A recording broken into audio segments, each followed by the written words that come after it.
من میگن یه جوجه. بریم ببینیم کی این 10 تا انیمیشن رو میشناسه. دیدمش اسمش یا چیه؟ اسمش یادم نمیاد. این گیتار میزد ولی یادم اسمشو نمیاد. این کوکو پیش باشه چی؟ گوش پشت نوترا. 3 تا. نه اینو ندیدم. اسم این بوس چی بود؟ جیمی نوترون مگه نبودی؟ جیمی نوترون که اشتباه موهای گفتم. جفتشون اینجوری هست ولی این جیمیشون نیست. کنم راجع به این بودش که مثلا توی دنیای حال و زمان سفر میکرده. ملاقات با مکس اصلا یادم نمیاد. فکر نکنم. نمیدونم این یادم سخته. نمیاد. هیچ کی اینو نگفت.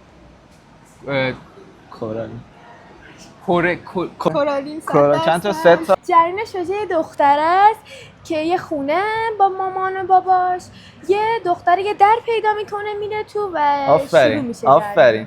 کورالین. کورالین 2 امتیاز. اینو فکر کنم ندیدم. دو خرس دوتا خرس. خرس و اینا بودش که یه چی خرس بودش که گم شده بود. خرس برادر پرنسس دیگه. خب پرنسس دیگه خب که اسمش راپونزل. راپونزله. بزن بعدی. تموم شد. 2 از 9. راپونزله؟ آره. این طبیعتا باید یه چیزی باشه نمیشناسم. این راپونزل بود چی بود؟ راپونزل و قلم جادویی. خیلی عالی بود. مرسی. راستی پیج توریلند رو داری؟ بله. مرسی دارم.